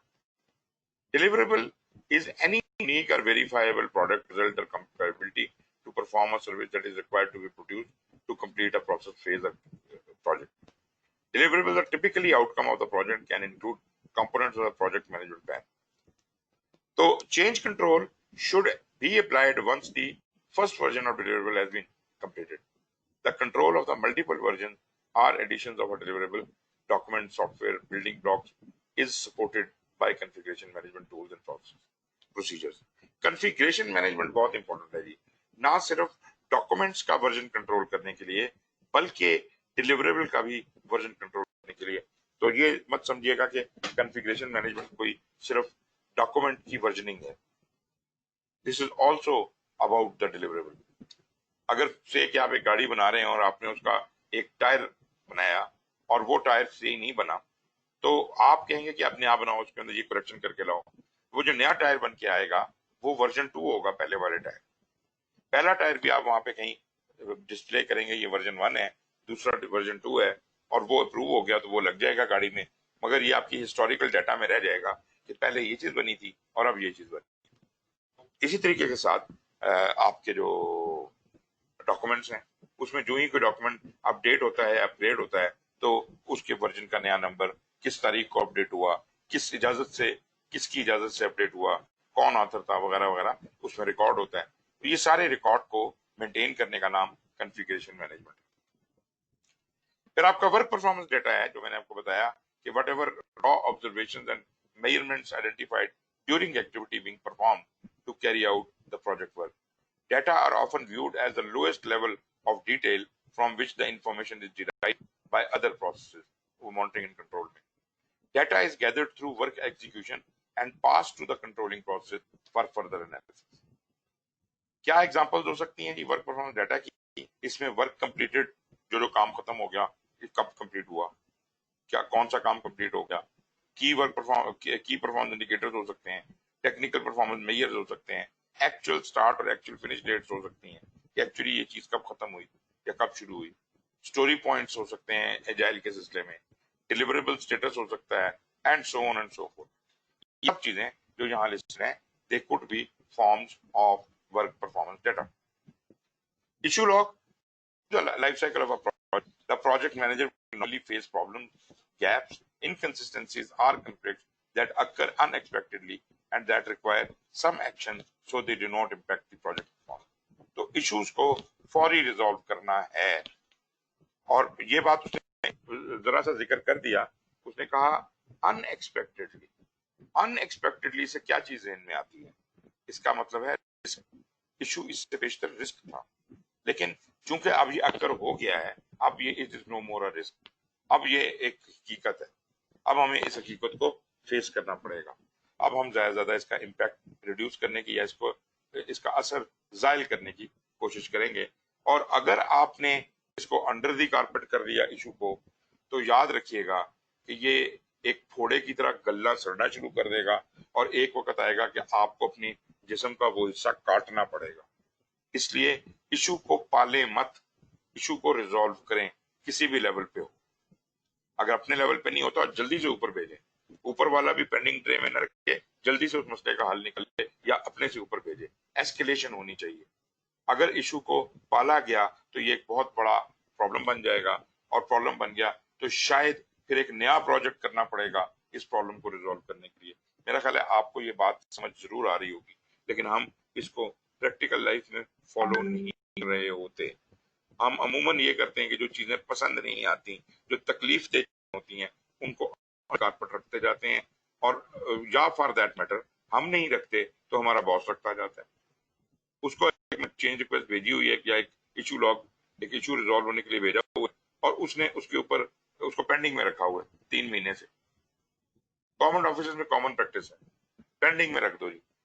बल्कि कुछ तो ऐसे शेर के बच्चे होते हैं कि वो, ताकि उनकी परफॉर्मेंस पे बट्टा ना लगे, वो पेंडिंग में चीजें जो पड़ी होती हैं उनको श्रेड ही कर देते हैं, सफेद हस्ती से मिटा देते हैं। तो मसला हल हो गया जी। कहाँ है मसला? मसला तो है ही नहीं।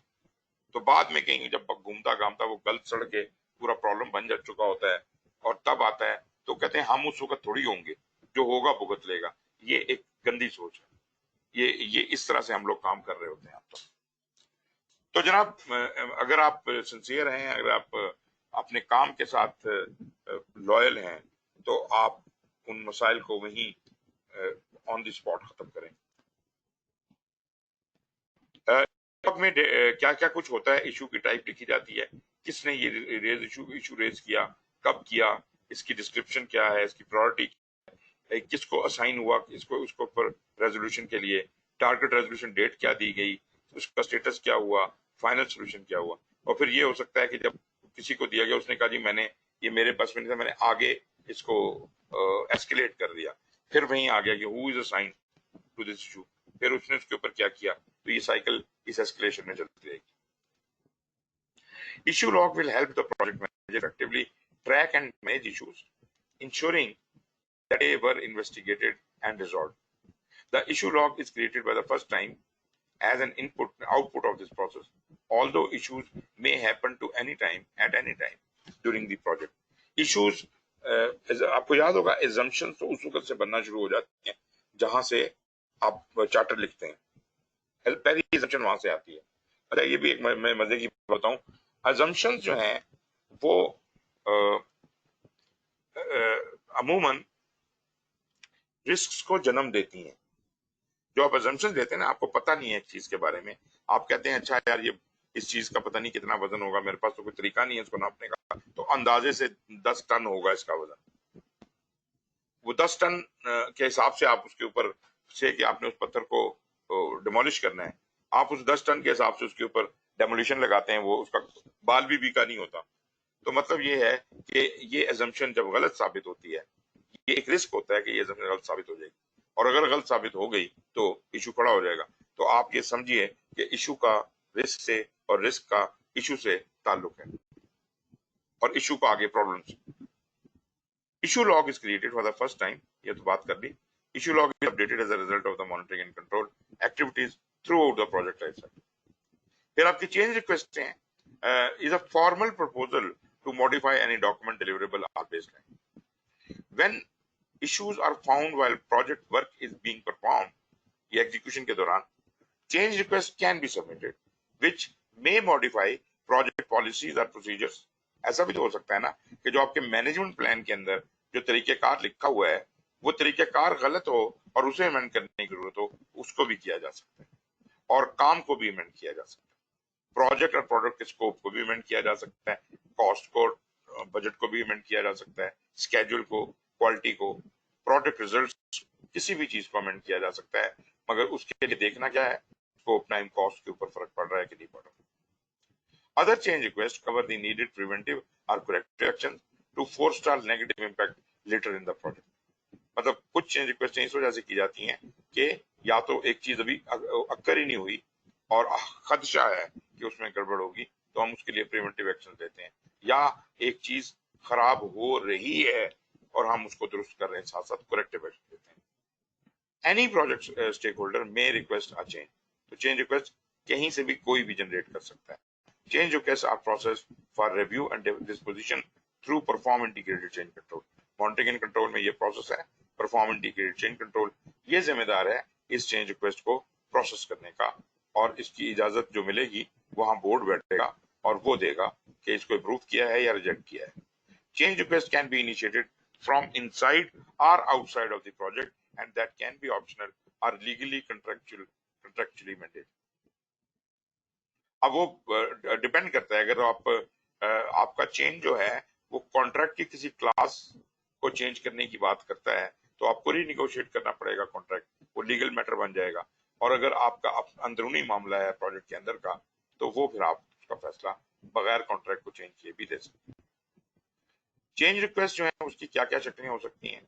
वो एक करेक्टिव एक्शन भी हो सकता है, an intentional activity that realign the performance of the project work with the project management plan. वो एक प्रिवेंटिव एक्शन भी हो सकता है, intentional activity that ensures future performance of the project work is aligned with the project management plan. और in fact repair भी हो सकता है, an intentional activity to modify a non-conforming product or product component. और एक अपडेट भी हो सकता है, changes to formally controlled project documents, plans, etc. मतलब आपका प्रोजेक्ट प्लान के अंदर या प्रोजेक्ट स्कोप मैनेजमेंट प्लान के अंदर कोई प्रॉब्लम है, उसको दूर करना है, कोई क्लास गलत बनी हुई है, कोई इंस्ट्रक्शन गलत बनी हुई है, कोई हिदायत गलत है, टू रिफ्लेक्ट मॉडिफाइड और एडिशनल आइडियाज आर कंटेंट। तो ये वो डिफरेंट 4 टाइप्स हैं जो चेंज रिक्वेस्ट के अंदर हो सकती है। प्रोजेक्ट मैनेजमेंट प्लान भी अपडेट होगा। Any changes to the project management plan goes through the organization change control process via a change request, और जो अप्रूव चेंज रिक्वेस्ट होके आएगी उसकी रोशनी में प्रोजेक्ट मैनेजमेंट प्लान और प्रोजेक्ट डॉक्यूमेंट दोनों अपडेट हो सकते हैं। और प्रोजेक्ट डॉक्यूमेंट में चीजें हैं, एक्टिविटी लिस्ट भी है, और भी चीजें हो सकती हैं, 33 आइटम्स हैं इसके अंदर, लेकिन ये उसने अपेरेंटली जो ज्यादा इन्फ्लुएंस होने वाले हैं, activity list, log, lesson learn, requirement document, risk register और स्टेक होल्डर रजिस्टर, इनमें ज्यादा असर इसके पड़ने का इम्कान है। क्या जनाब आपके ऑर्गेनाइजेशनल प्रोसेस एसेट्स हैं वो भी अपडेट हो सकते हैं। ये जनाब, ये तो हमने अभी एक प्रोसेस को कवर किया। दूसरा प्रोसेस इसी के अंदर एग्जीक्यूशन के अंदर ही दूसरा प्रोसेस है, लेकिन इसका एक्टिव रोल नहीं है, इसका थोड़ा सा पैसिव रोल है।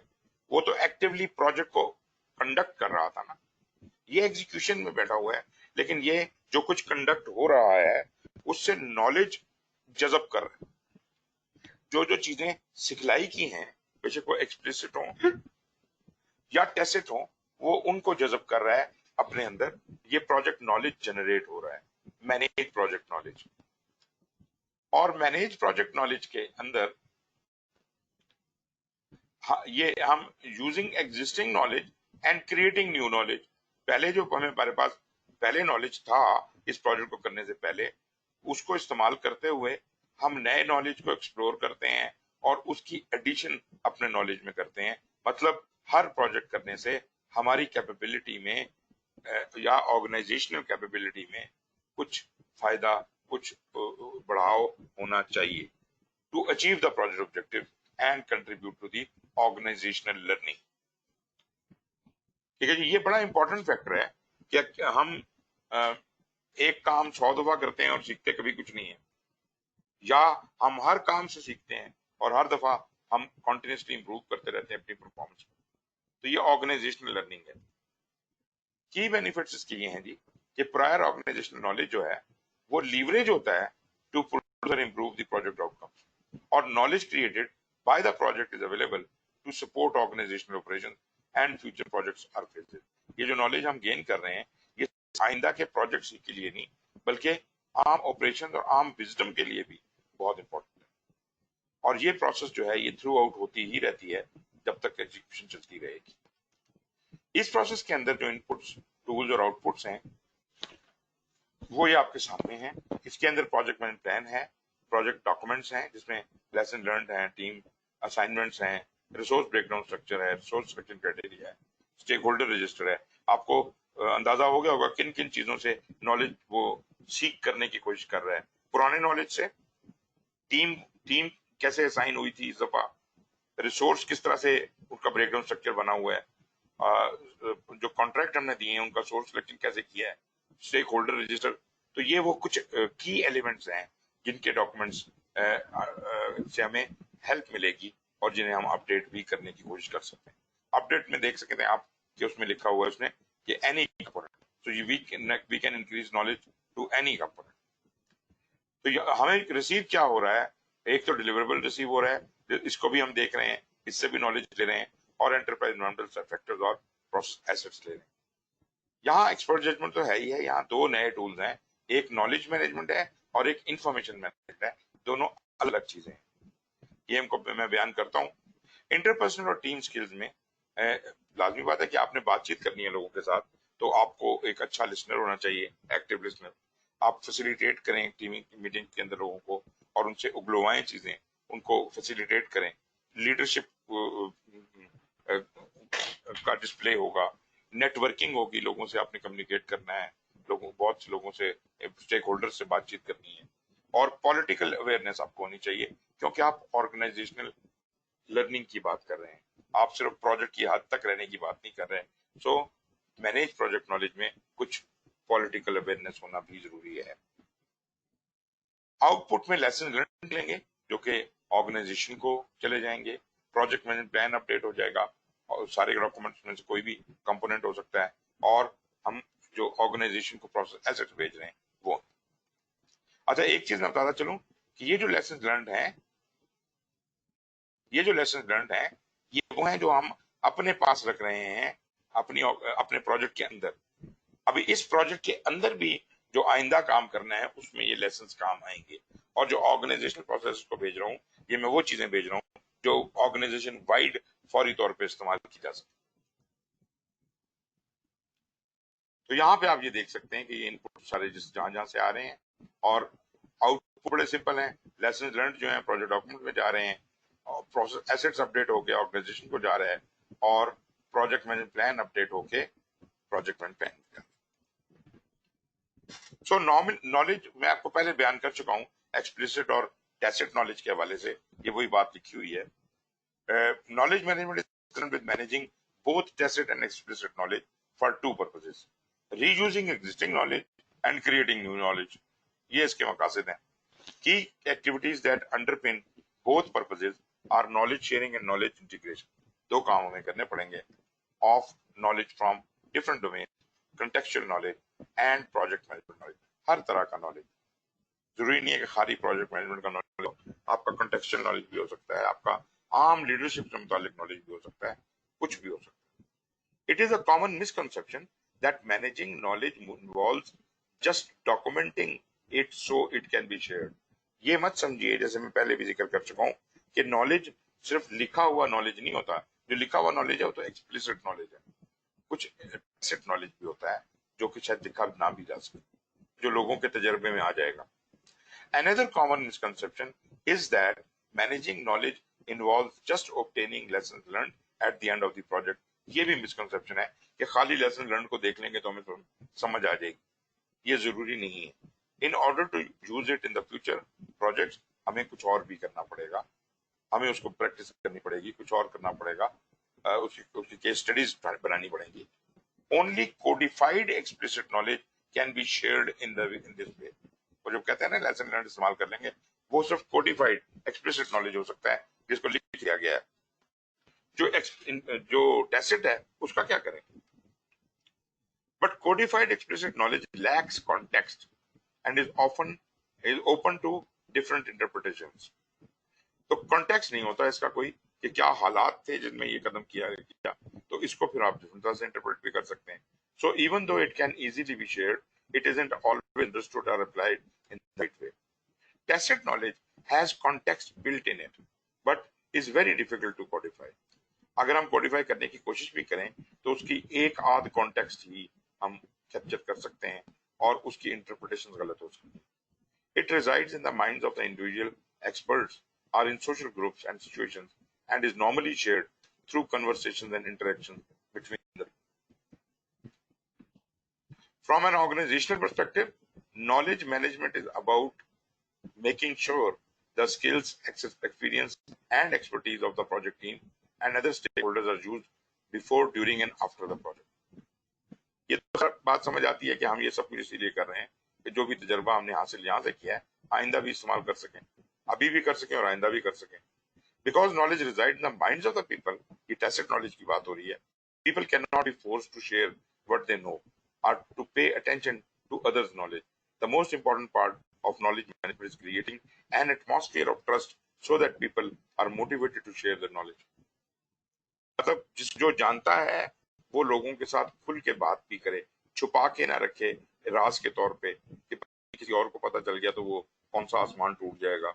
ये भी हमारी बहुत ही घटिया सोच है लोगों की कि जहाँ हम नॉलेज शेयर करेंगे तो वो हमसे बड़ा आदमी बन जाए. ये गलत है. याद रखिए, ये बिल्कुल एक्सप्लिसिट टेस्टेड बात है कि नॉलेज शेयर करने से बढ़ता है. ना शेयर करें तो उसको जंग लग जाता है और वो आपके भी जहन से मादूम हो जाता है. मतलब यादाश्त कितनी है इंसान, क्या आपको बचपन से लेके अब तक के सारे तजर्बात याद हैं? बहुत सी चीजें आपने जहन में रखी थी कि यार फिर इस्तेमाल करूंगा, वो बाद में भूल गई आप. तो मतलब कहने का ये है कि ये नॉलेज जितना शेयर करें, मेरा मतलब है अगर मैं नॉलेज जो है मैं 100 लोगों को बताता हूँ, अगर मैं भूल भी गया तो मैं उन 100 लोगों से जाके पूछ सकता हूँ कि भाई मैंने तुम्हें क्या बताया. तो मतलब मुझे याद है कि जब हम नए नए कंप्यूटर इस्तेमाल करना शुरू किया तो अक्सर वो हार्ड डिस्क क्रैश हो जाती थी. लोग नॉर्मली उस जमाने में भी बड़े इस तरह के वो माइजर किस्म के होते थे कि जो आता है वो किसी को बताना नहीं है. तो हमने ये काम शुरू किया. हमने कहा कि क्योंकि अभी इतने पैसे भी नहीं होते थे कि हम बहुत सी हार्ड डिस्कें और बैकअप का इंतजाम करें, हमने क्या किया कि जितने लोगों को मैं जानता था मैंने उन्हें कहा कि यार ये मेरा इंपॉर्टेंट डाटा है, ये तुम लोग अपनी अपनी हार्ड डिस्क में रख लो, अगर मेरे से कभी गुम हुआ तो मैं तुमसे ले लूंगा. अब सारों की तो हार्ड डिस्क क्रैश नहीं करेगी, तो कभी कोई ऐसा मसला होता था तो हम उनसे जाके वो डाटा ले लेते थे. एग्जैक्टली उसी तरीके के साथ इसको शेयर करने से अगर उसको फायदा होता है तो हमें क्या तकलीफ है, उसको इससे कोई फायदा हो जाता है तो हमें क्या तकलीफ है. अनटिल एंड अनलेस वो कोई क्या कहते हैं कंपनी सीक्रेट नहीं है, अदरवाइज हमें छुपाने की कोई रीजन नहीं नजर आता. Even the best knowledge management tools and techniques will not work if people are not motivated to share what they know or to pay attention to what others know. मतलब तो ये है कि आप जो हैं वो बताएं दूसरों को और खुद भी थोड़ा कान नाक खुले रखें ताकि जो कुछ हो रहा है आपके इर्द गिर्द उसको ग्रैस्प कर सकें. कुछ लोगों की सेंसेस बहुत जबरदस्त होती हैं, वो अभी चीज को की बू छू लेते हैं, लेकिन आई पर्सनली फील कि मेरे में शायद ये हुनर नहीं है कि मैं सूंघ सकूं कि क्या हो रहा है और कैसे हो रहा है. लेकिन ये होना एक अच्छी बात है. लेकिन जहां आपको एक क्या कहते हैं खसूसियत आपके अंदर होती है तो एक चीज नहीं होती, एक मतलब आप से कि अपाहज होता है ना बंदा, एक आदमी आंखें नहीं है तो उसकी बाकी सेंसेस तेज हो जाती हैं. तो इसी तरह इंसान में भी जब आपकी जो ये स्किल्स हैं, अगर आपका एक स्किल अच्छा होता है तो आपके बहुत से दूसरे स्किल मार हो जाते हैं, मतलब लो चले जाते हैं, मतलब उनके अंदर आप बहुत अच्छे नहीं होते और किसी एक चीज में आप बहुत अच्छे हो जाते हैं, तो उधर आप अटेंशन देना छोड़ देते हैं. मिसाल के तौर पर मैं आपको एक चीज बताऊं कि एक बहुत मेरी बुरी आदत है कि मैं लोगों के नाम याद नहीं रख सकता. मुझे पता है ये बहुत बुरी आदत है और ये मतलब कभी भी अप्रिशिएट नहीं होती, लेकिन मैंने इसके ऊपर गौर किया कि यार मैं नाम क्यों नहीं याद रख सकता, मुझे क्या प्रॉब्लम है. मुझे ये पता चला कि मैं अटेंशन ही नहीं देता उस बंदे की के नाम और उसके ऊपर. मैं उसकी जो मुलाकात है मैं उसके ऊपर अटेंटिव देता हूँ, मैं उसके जो मैटर है मैं उसके ऊपर अटेंटिव होता हूँ. वो मुझे आप पूछ लें क्या बातें हुई थी, क्या हुआ था, लेकिन बंदा कौन था पता नहीं, क्या नाम था. तो उसके लिए मैंने कुछ पढ़ा और लोगों से और सीखा, तो मुझे ये पता चला कि वो कहते हैं कि जब आप किसी से मिलें तो जब से कि वो विजिटिंग कार्ड्स वगैरह जब एक्सचेंज होते हैं तो विजिटिंग कार्ड को हम फौरन जेब में रख लेते हैं, हाथ में लगते हैं, बातें शुरू कर देते हैं. उसने कहा कभी भी ऐसा नहीं करें, उसके विजिटिंग कार्ड को हाथ में रखें और उस बंदे से बातचीत करें, नजर से नजर मिलाकर. कभी उसके कार्ड को देखें, कभी उससे बात करते हुए उसको देखें या आपने 1-2 मिनट तक कार्ड अपने हाथ में रखना है। इस तरह इससे उसका चेहरा इस कार्ड के साथ रजिस्टर हो जाएगा और जो बातें हो रही हैं वो भी उसके साथ लिंक हो जाएंगी और किसी हद तक इम्कान है कि अब ये बंदा आपसे नहीं भूलेगा। खैर, ये तो एक तरीका है, मैंने बहुत ज्यादा इसको प्रैक्टिस करने की भी कोशिश नहीं की क्योंकि अभी तक शायद मैं अंदर से इस बात के लिए कन्विंस नहीं हूं कि इस काम के लिए वक्त जाया करना चाहिए। बट एनीवेज, हर एक का अपना तरीकेकार है, तो आप अपने हिसाब से सोचते हैं। मुझे ये एडवाइस तो बहुत अच्छी लगी कि इस तरह से लोगों के साथ मिलना चाहिए, लेकिन मैं जाती तौर पे इस पे अमल पैरा शायद नहीं होता। मैनेज प्रोजेक्ट नॉलेज में जो इनपुट्स हैं वो वही हैं, प्रोजेक्ट मैनेज प्लान, डॉक्यूमेंट्स और डिलीवरेबल और वो सब कुछ, तो इसमें तो कोई बहुत बड़ा साइंस नहीं है और टूल्स भी वही हैं सवाए नॉलेज और इंफॉर्मेशन मैनेजमेंट के, जिनको हम अभी देखते हैं। एक्सपर्ट जजमेंट में नेचुरली जो चीजें इस्तेमाल होती हैं उसमें नॉलेज मैनेजमेंट है, इंफॉर्मेशन मैनेजमेंट है। लाजमी बात है कि इन दोनों चीजों का नॉलेज चाहिए और ये मैं अभी आपको डिस्क्राइब करता हूँ। ऑर्गेनाइजेशन लर्निंग का भी कोई समझ होनी चाहिए, knowledge and information management tools का पता होना चाहिए, relevant information from other projects. एक किताब है जी, द फिफ्थ, हाँ जी, द फिफ्थ डिसिप्लिन। किसकी किताब है, मुझे नाम अभी थोड़ा सा याद नहीं आ रहा। किताब पढ़ी है मेरे पास वैसे, लेकिन नाम अभी मैं चेक करके आपको बताऊंगा। The fifth discipline, that is a beautiful book to teach you about organizational learning. वो बताता है कि एक ऑर्गेनाइजेशन कैसे ग्रूम करती है, अपने आप को लर्न करती है। उसके अंदर उसने लेवल्स रखे हुए हैं कि जनाब निचले लेवल के ऊपर आप पहले इंडिविजुअल लर्निंग से शुरू होता है, टीम लर्निंग होती है, फिर ये होता है, फिर वो होता है। ऊपर का सबसे एक्सट्रीम लेवल जो है वो है ऑर्गेनाइजेशनल लर्निंग। और ऑर्गेनाइजेशन एक लिविंग ऑर्गेनिज्म की तरह ही ग्रूम होती है। ऑर्गेनाइजेशन भी सीखती है, बंदे तो सीखते हैं लेकिन ऑर्गेनाइजेशन भी सीखती है। तो ये बल्कि मुझे एक और चीज याद आ गई, फ्रंटियर वर्क्स ऑर्गेनाइजेशन में मैं गया और उन्होंने कहा कि जी हमारा ये प्रॉब्लम है कि हम तो बड़े बड़े करते हैं, लेकिन हमारे पास जो लोग आते हैं वो 2-3 साल से ज्यादा कोई यहाँ नहीं रहता, तो हमारे पास जो तजर्बा है वो नहीं रहता, तजर्बा चला जाता है। हर दफा नए लोग आ जाते हैं और नए सिरे से काम शुरू हो जाता है, तो हम तजर्बे को मैनेज नहीं करते। तो यहाँ इस सवाल का जवाब है कि जनाब आप अपने नॉलेज मैनेजमेंट करें, अपने नॉलेज के आर्काइव्स बनाएं और उसको फॉलो करने का तरीका बनाएं।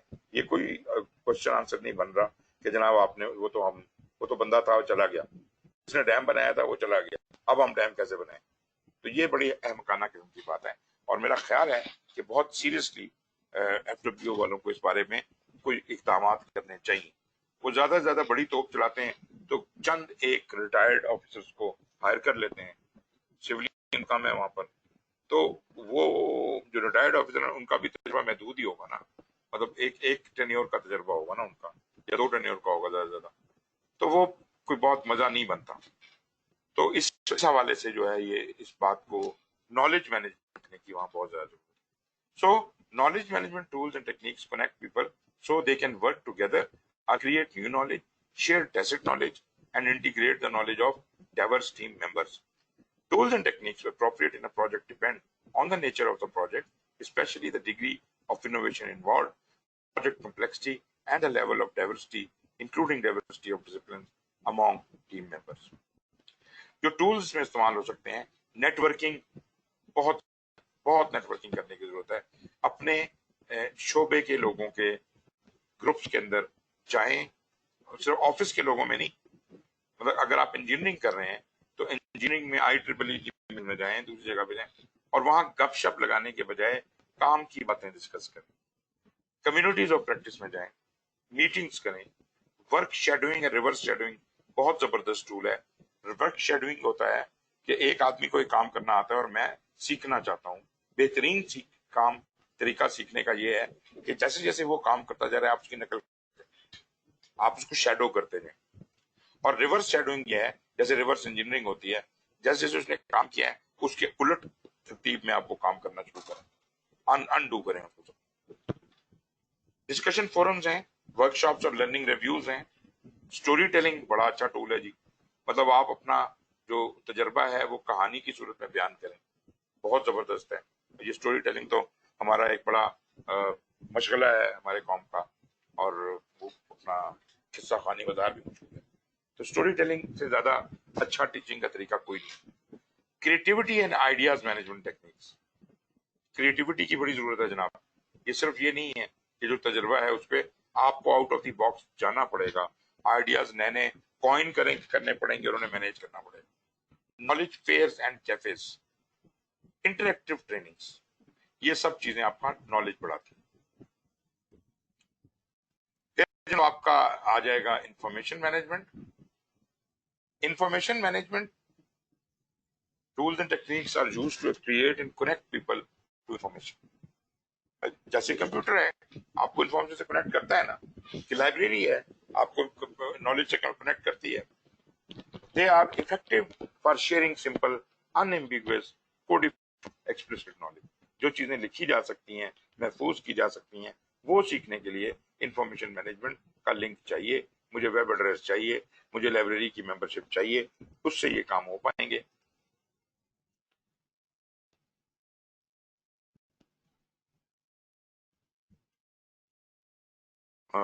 Okay, knowledge and information, tools and techniques that connect people to information can be enhanced by adding an element of interaction. For example, include a contact me function। तो आजकल बड़ा है कि आप प्रेजेंटेशन के एंड पे contact me लिखा होता है, या इवन कंप्यूटर जो क्या कहते हैं कंप्यूटर में आप जो वेबसाइट पे जाते हैं तो हर एक के ऊपर contact me या इस तरह का कोई ना कोई लिंक बना होता है। Function so users can get in touch with the originator of the lessons and ask for advice specific to their project and context. Interaction and support also help people find relevant information।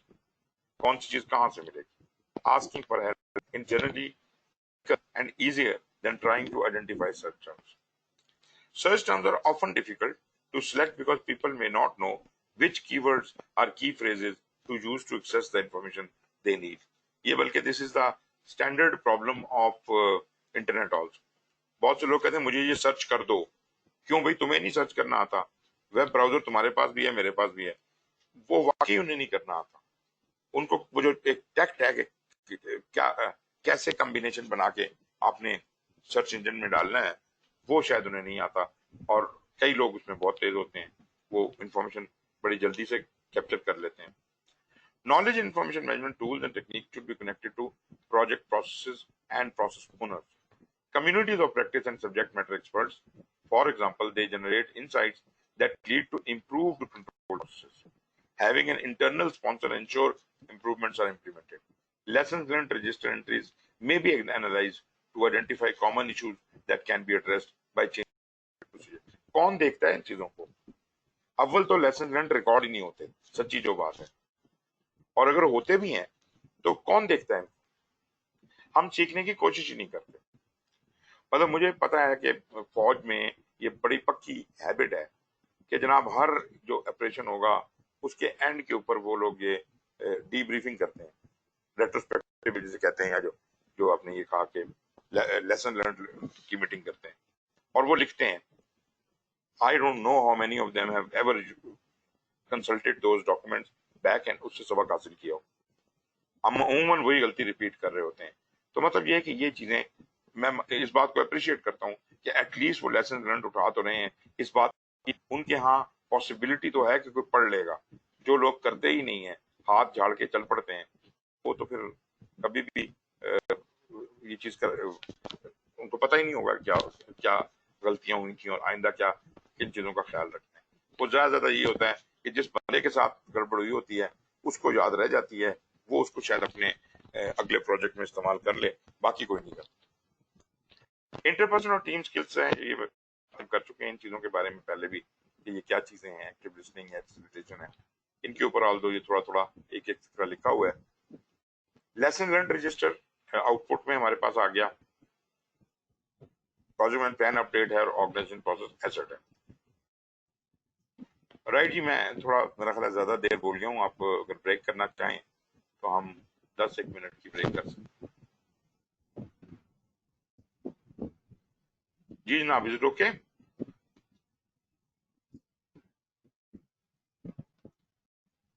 चलें let's have a break, फिर मिलते हैं 10 minute बाद।